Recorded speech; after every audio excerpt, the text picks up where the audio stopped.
So yan guys, no? Magandang hapon sa inyo lahat. At nandito tayo ngayon sa Orthopedic Banawe. Ayun, no? Orthopedic yan. So inatid ko sila commander dito para sa kanyang therapy. Sana matapos na yung therapy niya at hindi na tayo masyadong maabala sa biyahe. Ngayong araw nga pala ay coding natin. So habang inaantay ko sila matapos yung kanyang therapy, ikot-ikot muna ako dito. Tapos nag-online ako. So ang ginawa ko, nag-sit D lang ako para kung sakaling may pumasok, ano lang yung opportunity lang, no? Kasi yung sit D ko dito lang din sa orthopedic, ayun, no? Para kung may pumasok man dyan, opportunity, kunwari papuntang kung saan man yan, ang next na booking pabalik dito sa automatic babalik dito sa orthopedic kasi nakasit nga nakasit lang tayo dito din sa orthopedic. Okay? So sayang kasi kung magtatambay lang tayo, baka abutin niya ng 1-2 oras yun mahigit o 3. Makadalawang pasahero man lang, di ba? may pambili na tayo ng 1 kilong bigas. Tag 20 pesos na lang daw yung kilo ng bigas ngayon Woo! 20 pesos na lang yung bigas, mga ka-PJ. Ang mura na. Ano kayong klaseng bigas yun, no? So, ayan, ikot-ikot muna tayo. Kung may pumasok na opportunity, kunin ko yan. Pero pag wala, okay na din. Basta, ang wala addict tayo sa online Alright, so ayan, babalitaan ko kayo pag may pumasok na opportunity dyan kung saan pupunta. Okay? Na tayong pumasok na na booking 145. Tapos papunta lang ng Sampaloc. Sige, kunin natin to. Opportunity yan, opportunity. Okay, mayroon na tayong binamano. Yun ang kagandahan kapag pagka ganitong grab ka. Pag napunta ka sa isang lugar at alam ba, meron kang sinervisan dito lang sa Maynila, ay pwede kang biyahe-biyahe muna, di ba? Para hindi sayang yung oras. Ito niya, kasi mainip ako dyan. Anong gagawin ko dyan sa labas? Magtutulala ako dyan. Kaya biyahe, sayang yan, di ba? Naka lang tayo. Yung KGR natin naka lang naka 549 lang yun, di ba? Ngayon madaragdagan ng isa, di 550 na. O di meron na tayong siguradong 5,500. Masama pa ba yun? Di ba? Ganun lang talaga. Biyahe lang tayo, biyahe. Singit-singit paminsan-minsan. Alright? So ito yung magic ko, mga magic para hindi tayo ulihin. Ayun yan grab. Walang papara sa atin dyan pag nakita yan. Okay, so tara, malapit na tayo sa ating pick up. Alright. So ayan mga ka-PJ, na drop off na natin yung 145 ba yun. At ito mayroon ng kasunod sa 600 mahigit. Galing dito sa Espanya papunta ng Taguig. Kaso papapalayo tayo, no? Baka mamaya lalabas na yun sila, tatawag na yun. So ito may sumunod pa isa pa, halagang 73 pesos. Kunin na natin to. 73 pesos, ibig sabihin dito lang to. Alright, so bayas lang yan. Barya lang po sa umaga. Di ba? May kunin natin yung Taguig na yun, mabilis lang naman yun sila. Mamaya tumawag na, 1 oras na naman pabalik dito. Baka hindi lang, di ba? Traffic pa naman ngayon. Kaya dito lang muna, barya lang tayo. Alam mo naman na meron tayong obligasyon Kaya dito lang tayo, okay na to. 73, kanina 145 plus ito 73 pesos. So de 200 plus na rin yun, di ba? May pamili na ng 1 kilong bigas. Kung 20 pesos ang kilo ng bigas, ayos na. Alright, malapit na tayo dito sa pangalawang pick up. Alright, so mamaya babalataan ko kayo pag kailang rides tayo ngayon sa maikling oras. Ayos kahit coding, tira lang. Na-addict na yata ako sa biyahe. Hindi, addict lang talaga ako sa inyo. Addict lang ako sa inyo palagi. Gusto ko kayong makakakwentuhan palagi. Kaya ito ako, maiksing oras lang, kinakana. Excited ako palagi. Siyempre nandiyan kayo Kung wala kayo di na ako mag-ano lang ako doon. Tambay-tambay lang ako doon sa ilalim ng puno ng kahoy. Siyempre, excited din ako pag tuwing meron akong ibabalita sa inyo sa mga nangyayari sa aking biyahe. Alright, so maraming salamat talaga sa inyo kung lagi kayong nariyan. So ito na, malapit na tayo sa ating pangalawang pick up. Let's go! So na-drop off na natin yung pangalawa mga ka-PJ. Meron ulit pumasok, pangatlo. Dito lang sa La Consolacion College, Manila, papuntang Sampaloc lang din. So 129 6-seater. So tara, pangatlo na to mga ka-PJ. Ayos. Alright. Dito lang. Pwede na yan. Dito lang. Barya lang po. Ito yung kukuha ng malayo. Ikot na tayo sa Sampaloc. Dami pasahero ito sa Sampaloc. Okay. Kaya yun, maraming binabato sa atin. Hindi natin tinatanggal yung ating seat di, para kung sakaling may pumasok na doon mismo sa, kasi doon nga tayo naka-seat di sa orthopedic,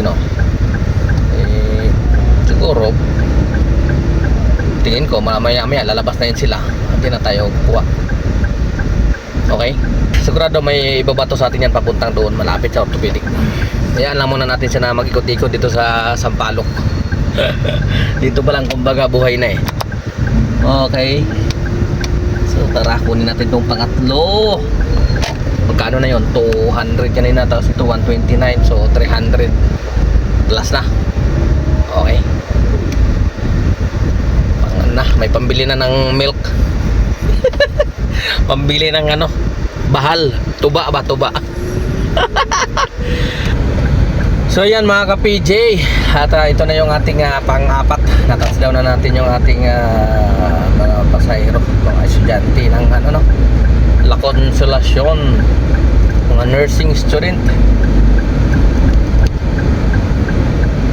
At yun, meron na tayong pang-apat na pasahero. Pick up dito sa may dapitan, Sampaloc, papuntang Banawe. Uy, nalalapit na tayo. Papuntang Banawe, Starbucks, San Francisco del Monte, Quezon City. 200 6-seater. So 234 na 329 ba kanina, plus ito 234. May 500 na. 500, wala 600 na. Sobra-sobra na yung ating pang milk. Saya at saya. Tara, pick upin na natin to. Grabe, let's go. Yun talaga ang kagandahan mga ka-PJ, pagka yung dito sa Grab may sarili kang sasakyan, hindi ka na nakiki-boundary, tapos hindi pa hulugan yung sasakyan mo, parang sideline mo lang ba, di ba? Gusto mong kumita ng kaunti lang, di ba? Online mo lang yung apps mo, magkakaroon ka na ng pasahero, may pambili ka na ng bigas. Yun kagandahan talaga. Kaya marami dito yung yung ganyan lang ginagawa, parang sideline lang yung pagiging Grab driver. Hindi katulad sa akin, full time talaga. Diba, may mga trabaho naman na maganda maayos ang trabaho. Tapos may sasakyan sila, so extra income kumbaga, okay din yun hindi ka masyadong pressure. Tsaka ito rin kagandahan mga ka-PJ, kung ilang boundaryhan, ganito nga, nakakasundot-sundot ka pagka ganitong coding, di ba? Pagka boundaryhan lang, siyempre pag nakita ng operator nyo yan na binibiyahin nyo kahit coding, di ba? Sasama ang kalooban nun. Hindi man lahat, yung iba naintindihan dahil sa hirap ng biyahe, pero hindi mo maiwasan na kahit paano kakaroon siya ng kirot, di ba? Kasi siyempre parang kahit sino siguro, di ba? Parang isipin mo kasi na binibiyahe mo siya ng 6 na araw sa loob ng 1 linggo, diba? Yung coding na lang ang pinakapahinga. Yun yung may unang-una niya maiisip sa mga operator. Coding na nga lang ang pinakapahinga. Winadwad mo siya sa 6 na araw. Tapos pati coding ibibiyahe mo pa. So magkakaroon talaga ng yan. Papalag ang iba dyan. Although hindi lahat, pero karamihan dyan, mostly, papalag yan. Sabi niya, ipahinga mo na lang yan. Ang iba nga dyan, pagka yung sa driver yung garahe, sabihin ng operator, iuwi mo man dito sa sasakyan pagka-coding. Merong iba ganon, di ba? May ganon operator, pagka coding, kailangan isauli mo sa kanya. Di ba, yun ang advantage kapag hulog boundary. Kasi nasa sayo yung garahe, nandun anytime, basta kumpleto lang yung boundary mo sa araw-araw. Walang problema na yan sa operator. Kasi ang naisa-isip din naman ng operator kung masyado mo nga siyang binugbog, ikaw rin naman gagastos para sa maintenance, katulad ng change oil. Pagka winadwad yan, baka isang buwan-buwan ka mag-change oil. Baka 2 weeks lang change oil ulit, di ba? Ikaw naman yung magme-maintenance. Siguro si operator lang, observe lang siya na kailangan na naalagaan mo pa rin yung sasakyan. Katulad ng change oil, kasi mayroong ibang mga driver sa sobrang biyahe, hindi na masyadong naalagaan. Merong ganun merong nababalita na ganun, na napapabayaan na yung maintenance ng sasakyan. Siguro gipit, di ba? Kaya kailangan pag nakikihulog boundary ka, kailangan marunong ka kahit paano. Kailangan mag-adjust ka, magtabi ka palagi ng pang-maintenance. Okay? Halimbawa, yung 200 dun, itabi mo na talaga siya. 200 araw-araw. Kahit gawin mong 500 para sigurado. Magtabi ka talaga para sa maintenance, kasi talagang gagastos ka talaga para sa maintenance. Katulad na lang ng change oil. Malaman kung palabiyahe ka, malaki na isang buwan na change oil yan, di ba? Magkano yung langis, di ba? Napakamahal ng langis.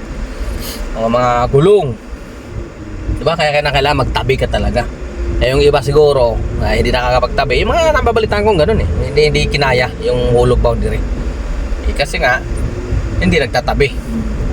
Kaya pagdating na hindi na kaya, dami ng sira ng sasakyan, yun, surrender. Kaya lagi yung tatandaan, kapag nakikihulog boundary, kailangan talaga magtabi kayo. Kasi expect nyo na kagad yan na gagastos kayo para sa maintenance. Okay? Kaya pagpapalinis pa lang ng aircon, di ba? Kung ang dala nyo ay 6-seater, di ba? Mas mahal ang bayad sa pagpapalinis ng aircon. Sa harapan, sa dashboard, di ba? Meron pa dito sa taas. Dalawa yan, yung bios kasi sa harap lang, di ba? Dito meron din yan lilinisin. May evaporator din dyan sa taas na yan. Lilinisin yan. Okay? So, kaya yun ang dapat nyong paglaanan ng pera. Yung maintenance na yan. Hindi pa pwede yung bahala na. Diba? Hindi pa pwede yung ganun. Kailangan maglaan ka talaga. Kaya yun ang maipapayo ko sa inyo. So ayan, ang oras natin ay alas 3 na ng hapon, no? At ito tumaawag na nga ako, nalabas na raw sila. So tumigil na tayo. So nandito na rin tayo sa orthopedic. Ayan, no? Nantay ko na lang silang lumabas. Ayan, orthopedic. Okay.